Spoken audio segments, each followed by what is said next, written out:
What's one thing your partner doesn't know? When we worked together, someone kept stealing food from my husband's lunchbox. He started deliberately packing more food. He assumed the person was stealing food because they were hungry and couldn't afford it. I found out who did it. She hated him and was doing it to try to piss him off. I told her if she did it again I would make a big stink of it, but never told him because I didn't want to shatter his illusion that he was doing a nice thing for someone who really needed it. I rub her back when she's asleep because she makes happy noises and I like to think it makes her have better dreams. I do also do this to the dog though. Y'all need another dog? I can bark. Humans can lick too. I pretend to be asleep when he wakes up because I love how sweetly he wakes me up. This is really fucking adorable. I smiled. Meanwhile, when I try to wake my wife, she has a mini heart attack. That I knew he was planning to propose to me, but I still acted surprised. Married 14 years now, still haven't told him. He is so proud of the idea that he managed to surprise me. My BIL actually had to kneel twice, because he proposed in a wine cellar, and the first time she thought he was looking at some bottles so just went away. I don't know why, but to me that's hilarious to think how he just kneeled and she went away without even looking.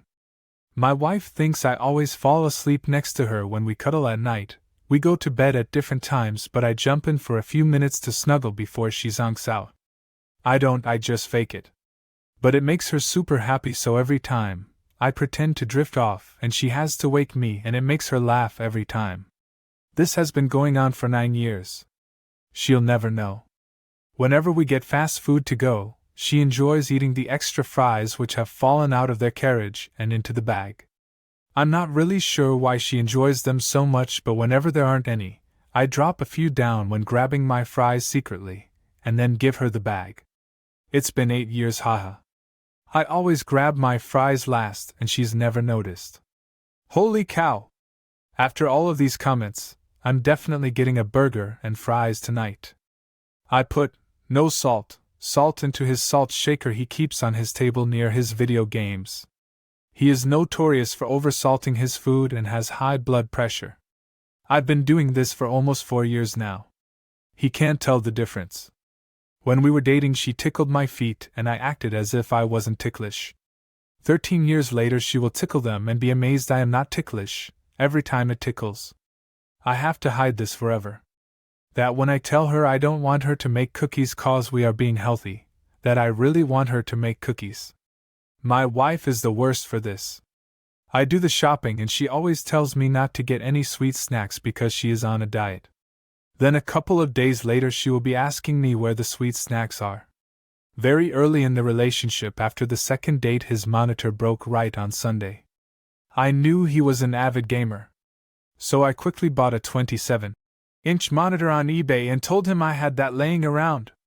While he was on the way to me, I power walked through half the town to get it, and quickly changed clothes because it was drizzling.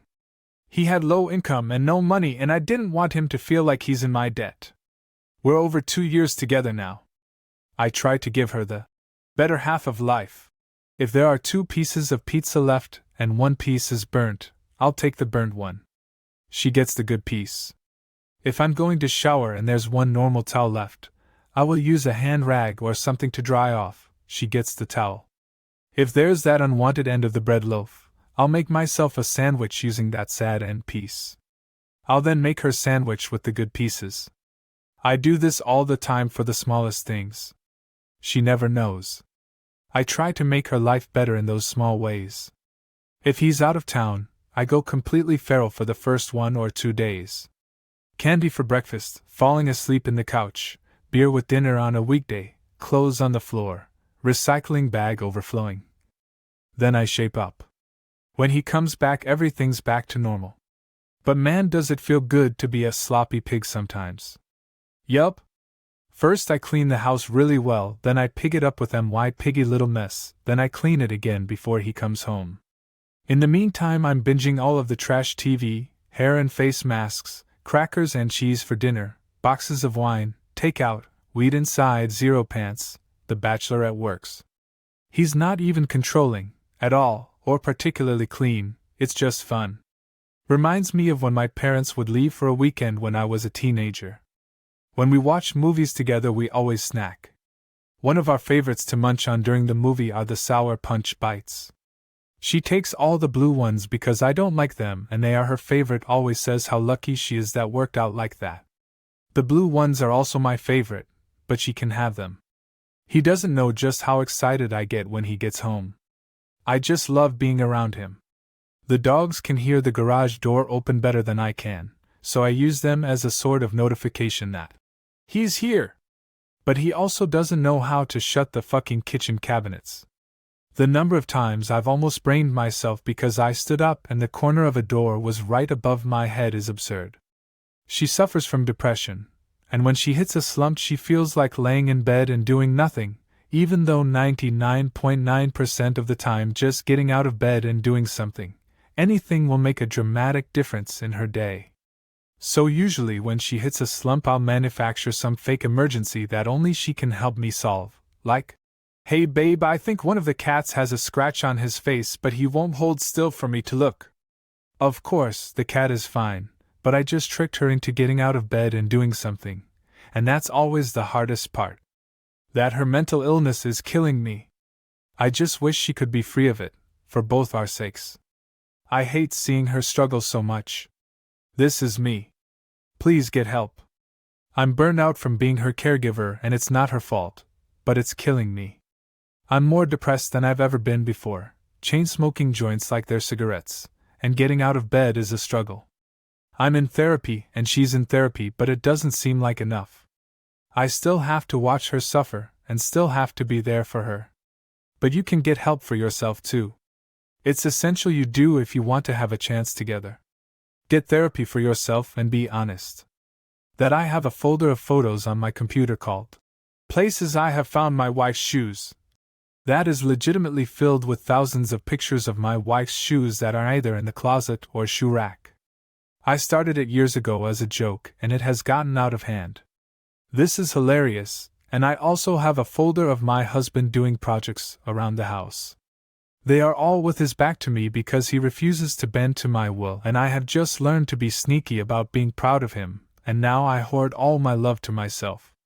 Serves him right. That I know our daughter's Reddit account, and that I check in on her regularly. I feel deep, profound guilt about following her, because while I respect her privacy I know that she has significant physical and emotional issues. She's at college out of state, and battles with clinical depression and an unusual and incurable chronic illness, and she really tries not to let onto the world when she's going through a rough patch. She'll make a comment or post something that lets me know that she's feeling crushed or broken, and I'll coincidentally reach out to her the next day and give her an opening to talk about anything that's bothering her. Most of the time it works and she'll vent for a while and feel a little better. Some of the time we just trade pictures of cats. Either way, she knows that she's loved and that someone is thinking of her. If I told my wife about this, she'd blow the whole thing up, and like a bull in a china shop she'd make it pretty clear that she knew our daughter's account, and immediately interject herself into our daughter's life so she could fix everything. I understand that, because my wife is brilliant and protective and only sees the world in black and white. But I also understand that my daughter has to fix her own life and that she's doing it every day, but that it doesn't hurt to have someone text her out of the blue and tell her a dad joke and try and make her laugh while she's doing it. I wrestle with the idea that I'm simultaneously a bad parent and a bad husband because of this. I've been married for almost 30 years, and this is the only thing I've ever kept from my wife. I hate it, but it's a hole I dug for myself, so I have to sit in it alone.